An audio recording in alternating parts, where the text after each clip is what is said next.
Bendecido Dios y nuestro Padre Celestial.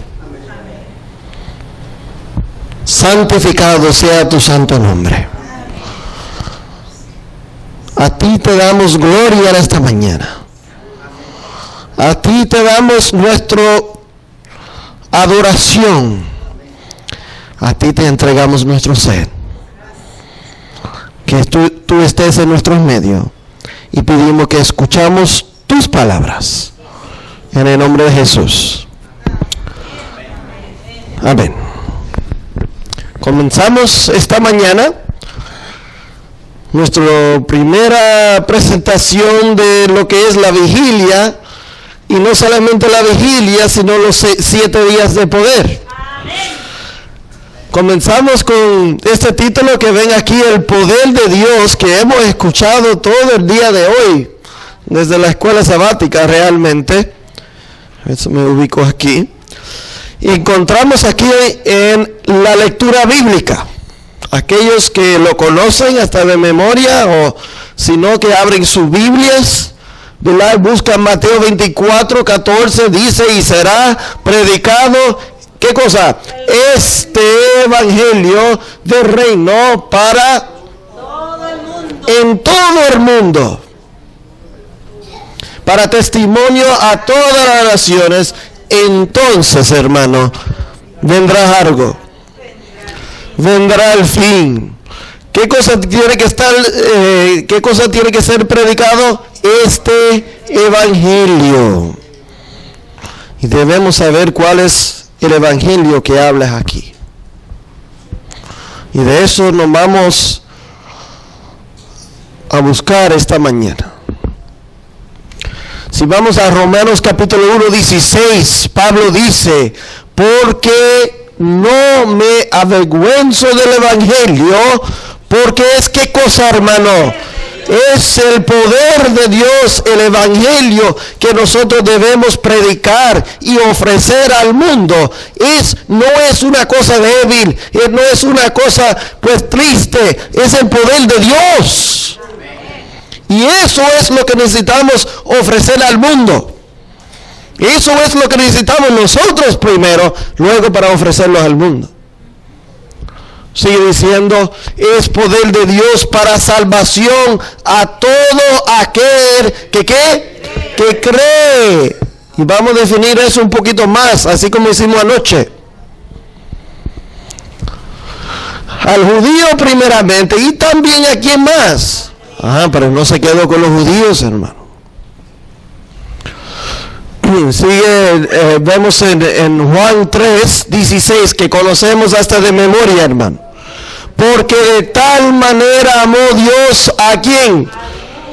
A los hijitos lindos, a los hermanos de la iglesia, al mundo completo. Dice que ha dado su Hijo unigénito para que algunos, para que todo aquel que cree en él cree, no se pierda, pero tenga ¿qué cosa? Es lo que desea Dios para cada uno. Para cada uno aquí, cada uno de nuestros seres queridos, para cada uno de nuestros enemigos, para cada uno que vive en este mundo, Dios desea que sean salvos. Y ha hecho todo en su poder, hermano. ¿Cuánto poder tiene Dios? Todo en su poder para que el hombre sea salvo. Y según eso, algunos hombres no serán salvos. Con Dios haciendo todo lo que está al alcance de su poder. ¿Por qué? Porque algunos simplemente no deciden recibir el poder de Dios. No deciden. Primera de Juan 3, 23, leímos anoche. ¿Qué quiere decir esto? Para que todo aquel que cree en él sea salvo, no se pierda. ¿Qué quiere decir eso? ¿Quién es todo aquel que en él cree? ¿Quiénes son que creen en Jesús? Son aquellos que dicen, no, yo creo que Jesús es Dios. ¿Serás aquel que dice, no, yo sé que Jesús creó el mundo, pero yo hago lo que yo quiero con mi vida? ¿Serás aquellos que dicen, yo creo en Jesús, sí, es muy lindo, Jesús murió en la cruz, pero no me puede cambiar a mí? ¿O quién es todo aquel que en Él cree? Define la Biblia. Hermano, buscamos los textos. Buscamos los textos bíblicos. Y no vayas a creer ni a Helio González, ni ningún predicador, ni nadie, sino lo que dice la palabra de Dios. Amén. Mira lo que dice. Primera de Juan 3. Primera de Juan, les doy un momento para que lo busquen, hermano. Importante. Primera de Juan, casi al final de la Biblia.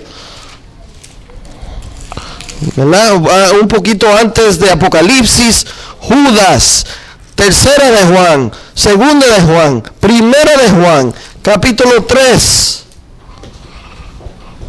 versículo 23. Dice, y este es su mandamiento. Vamos a ver lo que es el mandamiento. Que creemos en el nombre del Hijo Jesucristo. ¿No ha dicho eso Juan 3:16, sí o no? Todo que cree en su nombre será salvo, ¿sí o no?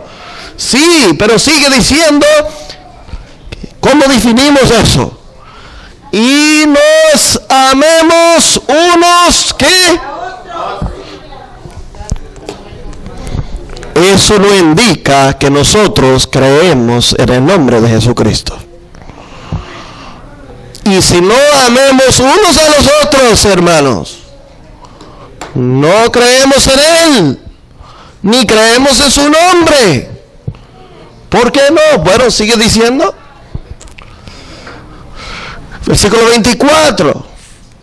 Y el que guarde sus mandamientos permanece en Dios.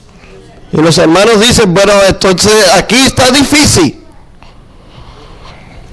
Porque yo no he podido guardar los mandamientos. Por más que yo trato de guardar los mandamientos, yo no he podido guardar los mandamientos. Y, bueno, hermano, allí está el problemita, ¿no? Es claro, nosotros no podemos guardar los mandamientos. Pero sigue diciendo de que guarda sus mandamientos, permanece en Dios. Pero ¿qué cosa aquí? Y Dios en Él. Y ahora cuando Dios vive en este ser humano, ahora como dice Pablo, ya no soy yo que vivo, sino que Cristo que vive en mí. Cristo, ¿guarda los mandamientos? Sí, claro, Cristo guarda los mandamientos. Lo que pasa es que el yo, Helio González, tiene que salir del timón, entregárselo a Jesús. Y ahora Jesús puede vivir. Ahora Jesús puede vivir. Aquí indica, y en esto sabemos que Él permanece en nosotros por el Espíritu que nos has dado. Por el Espíritu, cuando venimos aquí y hasta el momento de hoy estamos viviendo un ambiente celestial aquí con los hermanos. Y doy gracias por los hermanos aquí porque el ambiente es muy agradable. No solamente este aire acondicionado, hermano, sino el ambiente aquí que sentimos entre nosotros, el Espíritu de Dios. Sigue diciendo Romanos 1:17, porque en el Evangelio, ¿qué vamos a encontrar dentro del Evangelio? Dice, la justicia de ¿quién? De Dios se revela por fe. ¿Y para qué cosa? Para fe, porque está escrito, mas el justo, ¿cómo tiene que vivir? Por la fe, y por la fe en Jesús. Ahora Jesús vive, y cuando Jesús vive, mi vida es totalmente distinto, hermano. Es totalmente distinto cuando Jesús vive en mi vida. Mientras está Elliot, hay problemas, hermano, y no voy para ningún lado. Elliot se tiene que morir y Jesús tiene que vivir.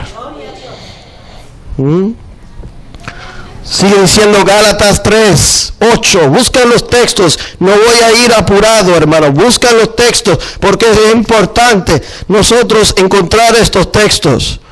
¿Tú sabes por qué? El fin de conocer estos textos es de beneficio para nosotros, para nuestras vidas espirituales. Pero no solamente eso, sino que nos da la oportunidad de compartirlos con otros, hermanos. Y pronto el Señor va a permitir cada uno que tenga esa oportunidad. Y cuando se le da esa oportunidad a uno, tenemos que estar listos. Gálatas 3:8 dice, y la Escritura previendo que Dios había de justificar por la fe ¿a quién? A los gentiles. Antes de mucho tiempo, la Escritura había previsto, por decirlo así, que Dios iba a justificar a los gentiles. Dio de antemano las buenas nuevas ¿a quién? A Abraham se le predicó, Dios predicó, ¿qué cosa? A Abraham, las buenas nuevas o el evangelio eterno. A Abraham. Y los hermanos dicen, no, el evangelio eterno está en el Nuevo Testamento. Bueno, aquí Dios está predicando el evangelio eterno a Abraham. Sigue diciendo aquí, la promesa que Dios hizo a Abraham es la promesa que se cumple el evangelio eterno. Mira, se predicó el evangelio eterno a Abraham. En ti serán benditas todas las naciones. Esa es la promesa que Dios hizo a Abraham.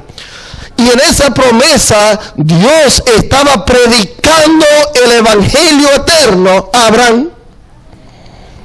Sigue diciendo de esta manera, de modo que los de la fe son bendecidos con el creyente Abraham. Dice Juan 8:56. Hablamos un poquito de Juan 8 anoche.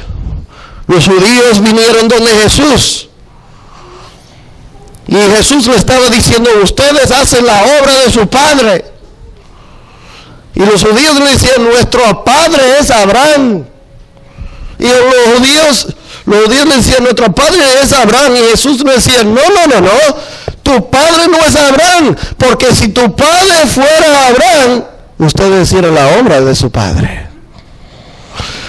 Dice aquí Juan 8:56, y Abraham nuestro padre se gozó de que había de ver mi día. ¿Cómo es eso? Pensamos, meditamos lo que está diciendo Jesús. Jesús está diciendo a los judíos que Abraham, ¿cuánto tiempo vivió Abraham antes de Jesús? Abraham nuestro padre había de ver mi día. Mira esto, lo vio y se gozó. Vio los días del Mesías, vio los días del Cristo, cuando se cumple el evangelio eterno. ¿Cuándo lo vio? Te pregunto, hermano, ¿cuándo vio Abraham los días de Jesús? Se gozó de ver mi día. Vamos a ver. ¿Qué dice el libro de Santiago? Vamos a buscarlo, hermano. Yo no escucho las hojas. Santiago, de nuevo, casi al final de la Biblia, pero eso un poquito más antes de Juan. Santiago 2:21. La pregunta. Santiago 2:21. Hace una pregunta. ¿No fue justificado por las obras? ¿Qué cosa? Obras. Abraham nuestro padre cuando ofreció a su hijo, ¿quién? Isaac sobre el altar. Es una pregunta. Abraham fue justificado por las obras cuando ofreció a su hijo Isaac sobre el altar, ¿sí o no? Sigue diciendo el versículo 22, ¿no ves que la fe actuó, qué cosa? juntamente con sus obras. Y que la fe se ¿qué? Perfeccionó por las obras. Hay que tener fe. Y los hermanos citan Juan 3:16 y digo, yo tengo fe que Jesús es el Cristo. Pero quieren tener fe sin obras. Pero las obras demuestran que tenemos fe. Porque Dios llamó a Abraham y lo llamó, dijo, trae tu hijo y ofrécelo como sacrificio. Y a través, y Abraham, ¿qué hizo? No, Señor, yo tengo fe en ti, pero mi hijo lo voy a traer. ¿O cómo fue la cosa? Abraham trajo su hijo y lo ofreció y dijo, gloria a Dios. Dios lo dice, yo lo hago. Yo quiero a mi hijo, claro, pero Dios lo dice, yo lo hago. Y a través de lo que hizo, sus obras, en traer su hijo y estar dispuesto a sacrificarlo, demostró que tenía fe en Dios. Demostró que tenía fe en Dios. Por eso concluyemos aquí en Santiago 2:23. Y se cumplió la escritura que dice, Abraham creyó a Dios y le fue contado, ¿por qué? Justicia, y le fue llamado amigo de Dios. Vosotros ves pues que el hombre es justificado, ¿por qué? Las obras, y no solamente por la fe. Somos salvos por la fe, no se equivoquen, hermano. No es que somos salvos por las obras, pero nuestras obras demuestran nuestra fe. Y Abraham no demostrara hoy día, nosotros no dijéramos nosotros de Abraham. Si Abraham se dice es padre de la fe, ¿por qué nosotros decimos hoy en día que Abraham es padre de la fe? Por el sacrificio que hizo, que estaba dispuesto a entregar su hijo. Eso demostraba que él tenía fe en Dios. Eso demostraba que tenía fe en Dios. Ahora volvemos a Gálatas 3:16. Dice, ahora bien, a Abraham fueron hechas las promesas. A Abraham le fueron dado promesas, ¿sí o no? A su ¿qué? Simiente. ¿Quién es el simiente de Abraham? Los judíos, hermano. ¿Quién es el simiente de Abraham? No dice, a las simientes, como si hablase de muchos, sino como de uno. Uno, a tu simiente se le da la promesa. ¿Qué es quién? Cristo Jesús. Dios estaba predicando el evangelio eterno a Abraham y le hizo una promesa: Dios dará todo a su simiente, el que va a venir. Ese simiente traía el evangelio eterno. ¿Es quién? Cristo Jesús. La promesa de Abraham. Y por eso en Juan capítulo 8, que vemos allí los judíos, quería indicar a Jesús: nosotros somos simiente de Abraham. Somos hijos de Abraham. Y Jesús le dice: no, simiente de Abraham soy yo. Y no solamente yo, mira, sigue diciendo, dice, Cristo nos redimió a nosotros de la maldición de la ley, hecho por nosotros maldición, porque está escrito: maldito todo aquel que es colgado en un madero. Sigue diciendo, para que en el Cristo la bendición de Abraham alcanzase ¿a quién?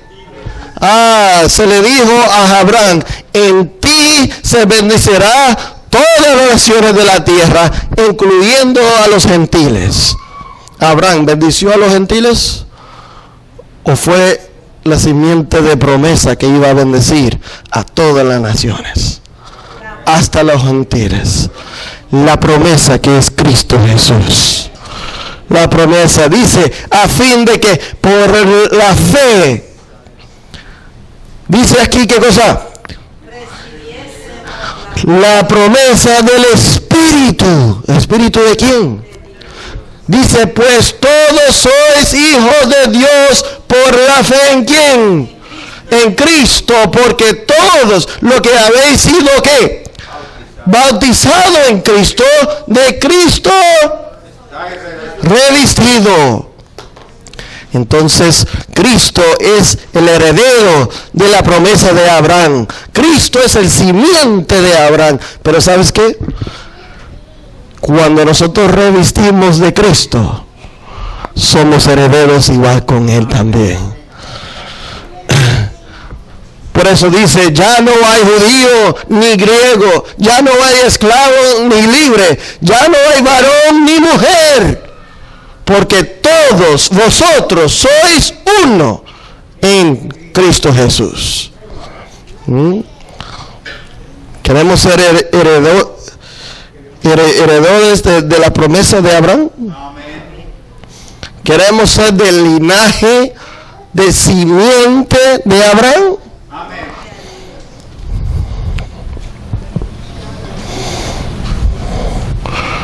A ver, dice Gálatas 3:29, si vosotros sois de Cristo, ciertamente linaje de Abraham sois y herederos según la promesa. Entonces aquí nos indica que podemos ser herederos de la promesa de Abraham. Podemos ser herederos del poder del Evangelio. Mira lo que dice 1 Corintios 1:18, porque la palabra de la cruz, ¿qué cosa? La cruz es locura a los que se pierden, pero a los que se salvan, esto es, a nosotros, ¿qué cosa? El poder de Dios. Comenzamos diciendo que el Evangelio es el poder de Dios. El Evangelio es el poder de Dios, pero aquí nos indica que la cruz es para nosotros el poder de Dios. ¿Ustedes desean hoy en día lo que es el poder de Dios? ¿Alguien aquí que desea el poder de Dios? Amén. Hay que llegar a la cruz de Cristo, hermano. Hay que llegar a la cruz de Cristo, porque allí es que encontramos el poder. ¿Y por qué el poder de Cristo? Porque la cruz revela lo que es el poder de Cristo. Hoy en día es un día interesante, hermano. No sé si se dan cuenta, pero ayer en la tarde y hasta hoy en la tarde lo que comienza es lo que se conoce como la Pascua judío. Y recordamos un poco las escenas de los días de Jesús, cuando Jesús fue crucificado en ese día mismo, en la Pascua. Fue entregados como corderos de Dios. Bueno, miramos aquí. Juan 1:29 dice, el siguiente día vio Juan a Jesús que venía a él y dijo, ¿qué cosa? He aquí el Cordero de Dios que ¿qué? Quita el pecado del mundo. Y a hacer eso, Juan le estaba indicando a las personas comúnmente estaban muy familiarizados, ¿verdad?, con lo que es un cordero, los símbolos, los sacrificios, ¿verdad? Y estaba indicando que este es el Cordero Pascual, Cristo Jesús. Eso era el símbolo de la Pascua. Era el símbolo del santuario. Era el símbolo de los sacrificios. Era el símbolo de los sacerdotes. Era el símbolo de la salvación. El Cordero de Dios que quita el pecado del mundo. No, escuche bien. Que quita, no que deje. Dice el Cordero de Dios no te deja en pecados. No deja los pecados del mundo, que los perdone, pero tiene que seguir. Sino que dice que quita. Cuando tú quitas algo, hermano, ¿cuánto te queda? Nada. Jesús nos quita nuestros pecados. Amén. para salvar el mundo. Alguien aquí necesita que le quite el pecado. No hay otra manera de deshacerse del pecado sino que Cristo nos quita el pecado. Pues claramente Juan estaba indicando a Jesús como el Cordero de Dios y como el sacrificio para nosotros. Mira lo que dice la Escritura así, Hebreos 10:12 dice, pero Cristo, habiendo ofrecido una vez para siempre un solo sacrificio, su vida, una vez, suficiente. Por los pecados se ha sentado a la diestra de Dios. Un solo sacrificio era necesario porque la vida de Jesús era suficiente para pagar por todos nosotros, pecadores. Un solo sacrificio, pero mira esto, hermano. Los hermanos se gozan que Cristo ha entregado su vida. Y amén por eso. Yo me gozo también, porque no hay nada que yo pueda hacer para que el Señor, o quien dice mejor, me gane la salvación, sino eso es el regalo de Dios. Bien, pero nosotros necesitamos participar en esta experiencia también. No sé si lo saben. Cristo entregó su vida como sacrificio. Pero nosotros, si queremos participar de ese sacrificio, necesitamos tener una experiencia también. Mira lo que dice la Escritura, hermano, apúntelo. Si no lo va a buscar, apúntalo. Apunta los textos porque hay que entenderlos. Romanos 12:1. Así que, hermanos, os ruego por las misericordias de Dios que presentéis vuestros cuerpos ¿en qué? Nosotros tenemos que presentar nuestras vidas también en sacrificio. ¿Cuál? No, yo cuando muero entrego mi vida a Jesús. Es un sacrificio vivo, es un sacrificio muerto. No me estoy muriendo ahí, dice, no, yo esperé toda mi vida, me lo gocé todo y ahora que estoy muriendo, ahora presento mi vida en sacrificio. Usted no va a engañar a Dios, hermano. Simplemente lo digo así. Usted no va a engañar a Dios. No lo va a permitir. La palabra dice que necesitamos entregar nuestros cuerpos en sacrificio vivo. ¿Cuándo es que estamos vivos? ¿En qué momento estamos vivos, hermano? Ahora estamos vivos y ahora es el tiempo de entregar nuestras vidas como sacrificio. Ahora es que necesitamos hacer eso. Santo, agradable a Dios, y que es vuestro culto racional. Ahora es el tiempo, hermano. Nosotros, mira, el altar de sacrificio representa la entrega, lo que nosotros necesitamos a dar a nuestro Señor. ¿Por qué? Porque Jesús entregó su vida aquí en el altar. Pero nosotros al llegar al altar, nosotros tenemos que estar dispuestos a decir, yo quiero seguir a Cristo. Es el sacrificio. ¿Qué sacrificio tengo que dar? Dejar el mundo. Es el sacrificio que tengo que hacer. Yo tengo que poder y decidir entregar todo, darlo todo por Jesús.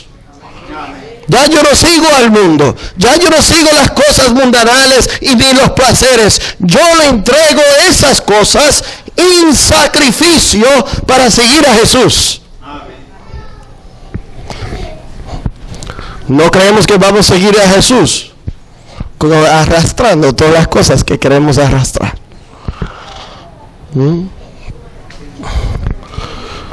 Bueno, ahí vemos el sacrificio del Cordero de Dios. Quiero terminar presentando buenas nuevas, hermano. Buenas nuevas de Apocalipsis. Apocalipsis capítulo 12. El último libro de la Biblia. Apocalipsis capítulo 12, versículo 10 dice, entonces oí una gran voz en el cielo que decía, ahora ha venido la ¿qué? La salvación, pero la salvación viene con ¿qué más? El poder y el reino de nuestro Dios y la autoridad de su Cristo, porque ha sido lanzado fuera. ¿Quién?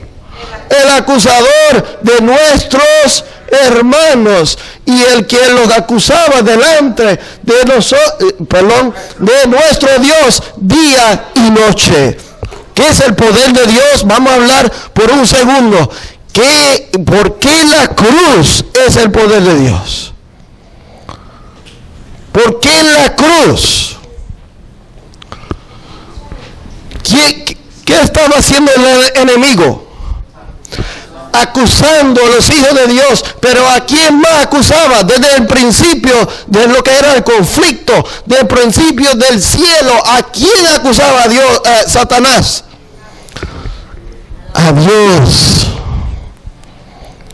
A Dios. Y Dios podía destruir a Satanás desde ese entonces, ¿sí o no?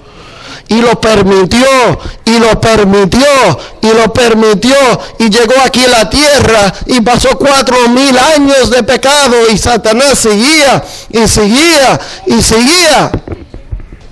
Pero tú sabes que Satanás en el cielo convenció a muchos en su mente, llevó una tercera parte con él. No, a ver si me puede sacar y poner de nuevo. Satanás, se le permitió a Satanás todo ese tiempo, y Satanás estuvo acusando, ¿verdad? A lo que era Dios todo ese tiempo. En la cruz es que Satanás revela su carácter. Todo el cielo, los ángeles, los seres de otros mundos, los seres humanos, algún Satanás ha puesto alguna duda en su mente. Dios no es justo. Dios no hace vivir bajo ley. Nosotros somos libres. Es el argumento que hace Satanás, libres de guardar la ley. Pero Satanás en la cruz se revela su carácter verdadero. Dice aquí, deseado toda la gente, 706. Algunos quizás tienen ese librito, algunos quizás no lo tienen. Sería bueno que lo obtengan. Si no lo obtengan, yo les digo, hermano, que indica a uno de los líderes ancianos o diáconos de esta iglesia para que les ayude a alcanzar. Y si no, acércase a su servidor aquí y se lo ayude. Mira, hasta la muerte de Cristo, el carácter de Satanás no fue revelado como claramente, y los ángeles ni a los mundos que no había caído. El gran apóstata se había revestido de tal manera de que engaño, y que aún los seres santos que no habían comprendido sus principios no habían que claramente la naturaleza de su rebelión. No entendían claramente la naturaleza de su rebelión. Pero cuando Satanás puso a Jesús en la cruz, poseído de demonios, aquellas personas que querían que clavaron a Jesús en la cruz, Satanás reveló a todo el universo quién es él. Y todo el universo se dio cuenta quién es Satanás. Y allí se vindicó el carácter de Dios. Allí se vindicó. Bueno, aquí vemos que la cruz, de ese momento adelante, es el poder de Dios. ¿Por qué? Porque es en la cruz que Jesús muestra y revela el carácter de Dios. Inocente se permitió crucificar. Lo estuvo insultando personas allí y demonios que estaban allí, insultándolo a Jesús. Y lo soportó todo para salvar a la raza perdida. Reveló el carácter de Dios. Bendicó el nombre de Dios. Y por eso la cruz es el poder de Dios, porque el poder de Dios revela lo que es el carácter de Él. Ahora, hermanos, terminamos meditando. Nosotros necesitamos entregar nuestra vida como un sacrificio vivo. Les pregunto aquí, hermano, aquí que llegamos al altar, que representa a la misma vez la cruz.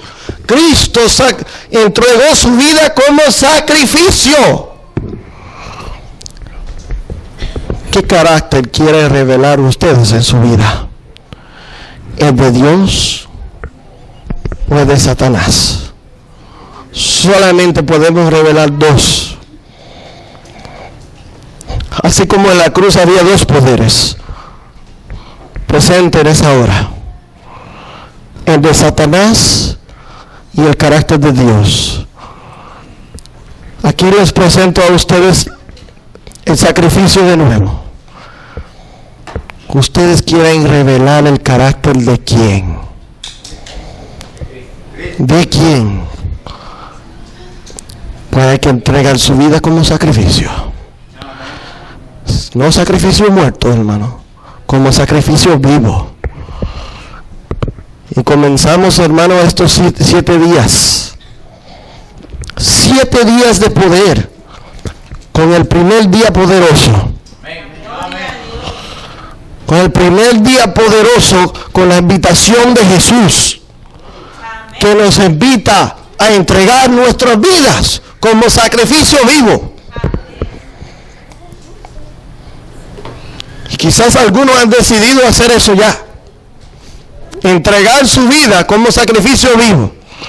Y cuando deciden hacer eso, dice: yo yo no sigo a Cristo, ya yo no quiero a Cristo, ya yo no quiero al mundo si no sigo a Cristo, ya no sigo al mundo. Yo quiero decidir conscientemente en mi vida seguir a Cristo. Hay algunos que hacen eso, luego están preparados para llegar al lavacro, al bautismo, y algunos han hecho eso ya. Pero les quiero preguntar si hay alguien en esta mañana que todavía no ha decidido hacer eso, que dice: yo quiero presentar mi vida como sacrificio vivo. ¿Hay alguien aquí? Hay alguien aquí que dice: yo quiero y yo entiendo que necesito dejar al mundo, las cosas del mundo? Y no vamos a decir, hermano, tiene que bautizarse ahora. No estamos diciendo eso, sino decir: yo quiero dejar el mundo, seguir a Cristo. ¿Hay alguien así? ¿Hay alguien así? Dejar el mundo y decir: no, yo doy todo. Porque cuando Cristo dio su vida, los tuvo que dar todo allí en la cruz. Y para hacer eso nosotros tenemos que ser igual, entregar todo a nuestro Señor Jesucristo. Hay algunas personas que indican que sí. Yo quisiera orar ahora, hermano. Yo quisiera orar con ustedes y vamos a arrodillarnos para orar. Y mientras nosotros oramos, yo quisiera otra vez, hermano, y le voy a pedir otra vez, si hay alguna persona que necesita ya decidir en contra del mundo, ya no quiere revelar el carácter de Satanás en su vida, ahora quiere revelar lo que es la vida de Jesús, quiere entregar su vida como sacrificio para seguir a Jesús. Mientras oramos, le voy a pedir, mientras todos los ojos están cerrados, levante su mano para que el ángel lo registra en el cielo. Bien, oremos. Querido Dios, nuestro Padre Celestial poderoso, gracias, Señor, por lo que es el poder del Evangelio, el poder que puede destruir al pecado. Gracias por el poder de su carácter y el poder de su vida. Gracias, Señor, que ese poder se puede manifestar en los seres humanos. Y pedimos, Señor, de una manera poderosa, que les dé la victoria a los hermanos aquí en esta iglesia. Pedimos la victoria por los miembros, por las visitas. Y pedimos especialmente por aquellas personas que levantan su mano y dice: Señor, yo entrego mi vida como sacrificio vivo. Yo le entrego el mundo y todo lo que está es mi vida para seguir a Cristo. Pedimos, Señor, que tú aumentes la fe de esos hermanos. Que ya Cristo puede reinar y vivir en su vida y tomar sus decisiones y dirigir sus pensamientos. Que puede recibir la justicia de Cristo en su corazón. Pedimos, Señor, que tu poder se manifiesta con nosotros toda esta vigilia, hasta que nos apartimos de aquí. Que sea tu poder, tu Santo Espíritu manifestado en este lugar. En el nombre de Jesús oramos.